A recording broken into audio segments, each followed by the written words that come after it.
communist, a threat to America, who's incompatible with the governing style of America? You think he's incompatible with the governing style of America? His values Trump are doesn't think that. Trump is wrong on this case. You think Trump is wrong on this case?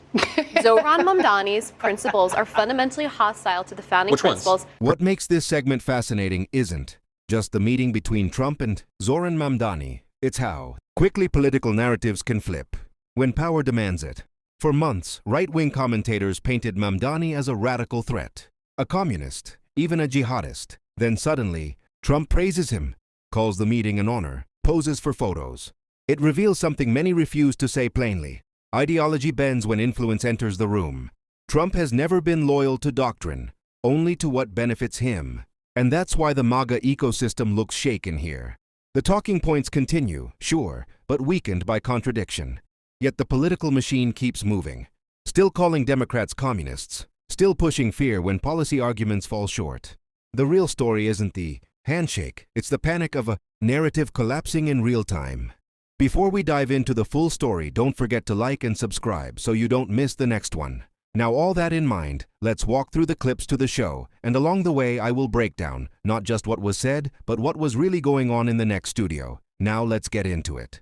Communist, a threat to America, who's incompatible with the governing style of America. You think he's incompatible with the governing style of America? His values Trump are doesn't think that.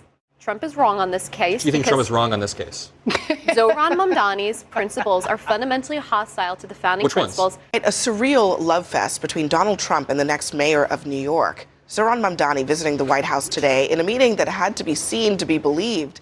In light of what each man has said about each other over the last few months, this was extraordinary. He's a communist. We're going to go to a communistic state. That's so bad for New York. I think I met with a man who's a very rational person.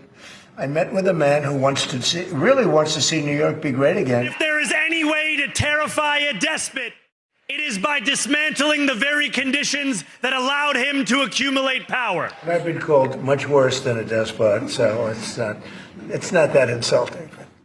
I think he'll change his mind after we get to working together. I am Donald Trump's worst nightmare as a progressive Muslim immigrant who actually fights for the things that I believe in. What I really appreciate about the president is that the meeting that we had focused not on places of disagreement. The Mamdani thing is it's a disaster waiting to happen. We can't have a communist in charge of a great, supposedly free enterprise, kind of a representative city.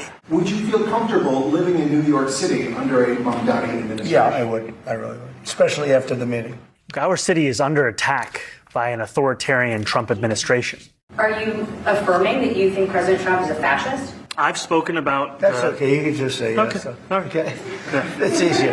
It's easier than explaining it. I don't mind. Trump walked back his threats to cut funding to New York, and tonight he even posted photos of the visit saying the meeting was a great honor.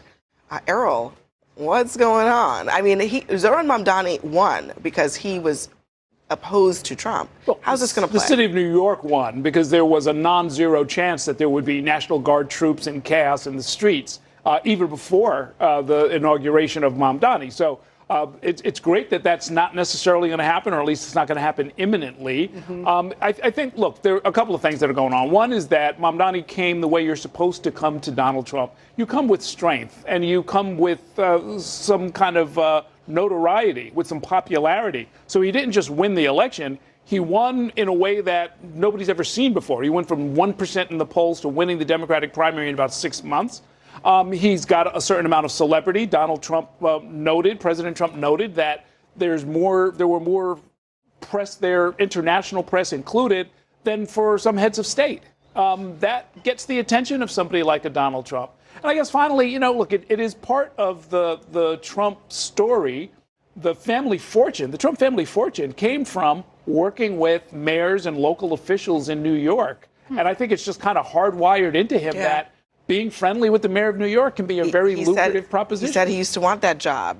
Absolutely. It actually is a bit surprising he never actually did it. But, Brianna, Republicans are planning to run against Mamdani and to paint Democrats as communists, whatever.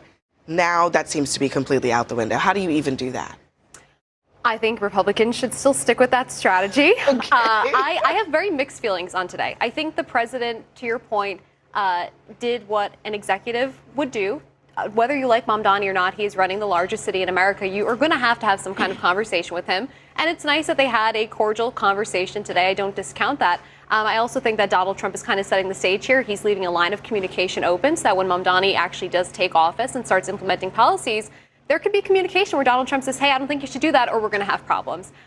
That being said, I was disappointed. I think, one, in Mamdani, when he was asked if he still thinks Donald Trump is a fascist, and he was, I'm not going to answer. Let me, can I just, yeah, go ahead. Let me just play it because, honestly, you have to listen to it to understand, to do it justice. Listen. Are you affirming that you think President Trump is a fascist? I've spoken about... That's okay. You can just say yes. Okay. All right. Okay. It's easier. It's easier than explaining it. I don't mind. I wish he would have explained it. That's the part. Like, you interrupt him so he can explain it. I know mean, you Trump say just completely Trump just is like, don't worry about it, him out. But you know what? Though, they're both talented. Believe it. Like you say, with your charisma, great politicians, great businessmen, and what we saw was good old-fashioned gaming. They were sitting there and they understood that they both needed something from one another. They both understand, Trump especially, that this is a rising star. I want to get a little bit of whatever this is that you have on you because I recognize it in me, and so I'm enjoying it. But what I think is really interesting is that that's just for now. There could be 2 or 3 or 4 things that will be true. Like today, it was nice. It was great. I was surprised. I was like, okay, this, to your point, not on my bingo card.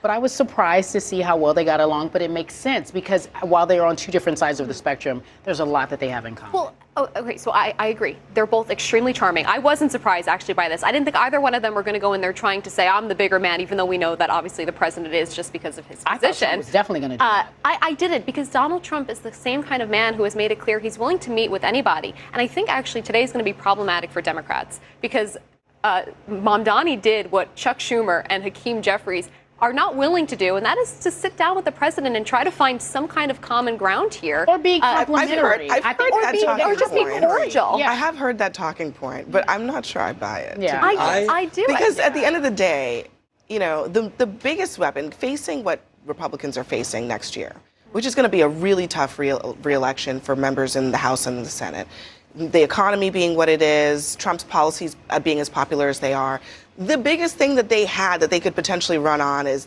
the S word, socialist, the C word, communist. I was always skeptical that that argument would work, but now Trump has taken it off the table. Yeah. If this clip proves anything, it's that words like socialist, communist, and fascist have lost real meaning in American politics. They're no longer ideological descriptions, they're just weapons people throw when arguments run thin.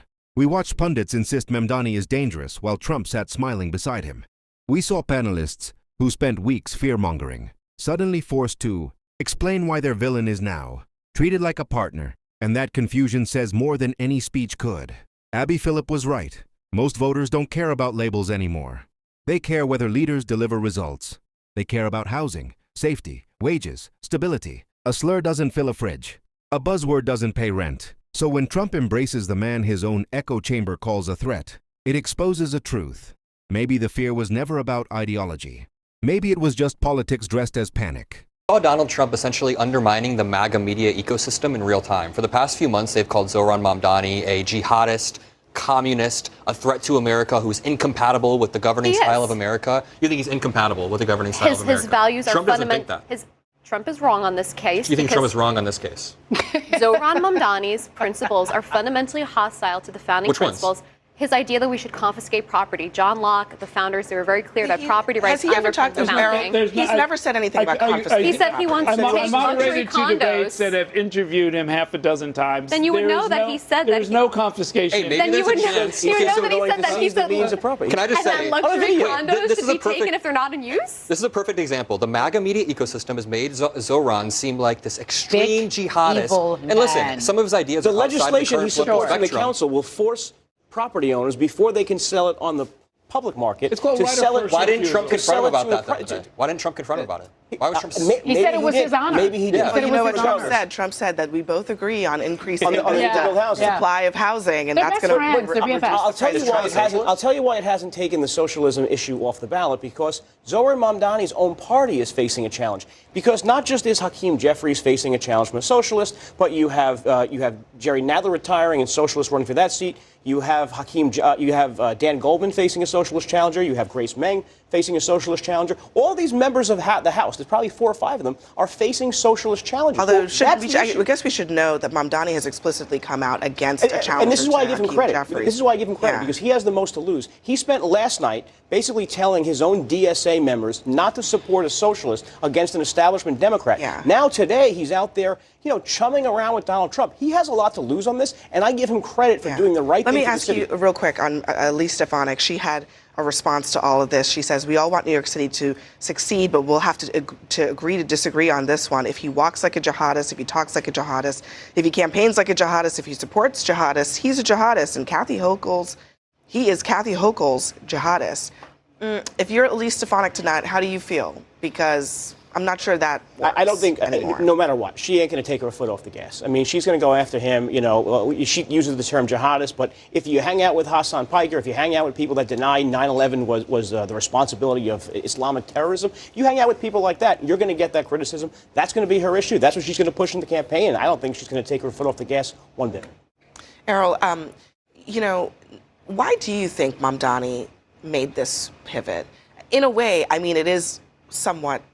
It's smart because he neutralized Trump especially in the first maybe 6 months of his term on some very key issues, law and order, maybe even ICE, funding for the city of New York. Why do you think he ended up here? Well, look, Mamdani wants to succeed. He wants to be a successful mayor before he wants to do anything else. This caricature that people have painted of him as if he's some ideologue who all he's ever wanted to do is implement this ideology. He's been in office for 5 years. That is not at all what has happened. We've seen what socialist incumbents have done. If you look at Alexandria Ocasio-Cortez, they have not ended the social order. They have not overturned capitalism. Bernie Sanders has been in office for how long? He's given the same speech for a generation. Because they're a minority within the Democratic conferences, they're still a minority. Zoran didn't pass any legislation. It doesn't mean he didn't propose and push socialist principle attempts legislation. to terrify the public over people because they have the socialist word somewhere in their ideology, somewhere on their website. It just doesn't work. We just put it to a vote in the biggest city. We had record turnout. Yep. We put it to a vote. And that's the problem. It didn't work. It was put to a vote in the biggest city, but I bet you Abigail Spanberger couldn't run as a socialist. I bet you Mikey Sherrill couldn't run. Mikey Sherrill couldn't run as a socialist. So the Democratic Party is fully beholden to socialism. No. I'm saying the Democratic Party doesn't know who it is, as evidenced by the point that I just pointed out. There's 6 members of New York being primaried by socialism. You think the Republican Party knows what they are? There's a lot of momentum in New York.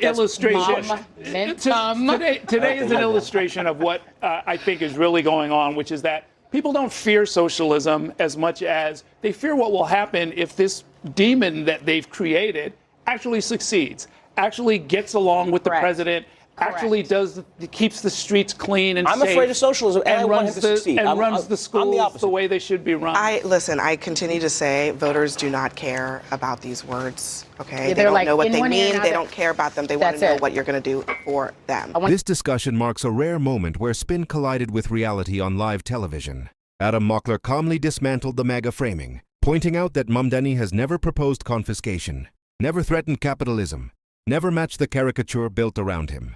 Instead, the right-wing media ecosystem created a boogeyman, and Trump, intentionally or not, cracked that illusion with one handshake. The panel tried to recover, insisting the fear campaign will continue, and it probably will. But something still shifted. You could hear it in their tone, in the sudden uncertainty, in the scramble to justify contradiction. Political attacks only work when they feel believable. And after this meeting, believability is slipping. Not gone, but weakened. When your enemy sits at the table, laughs, negotiates, shakes hands, some viewers start wondering if the threat was ever real.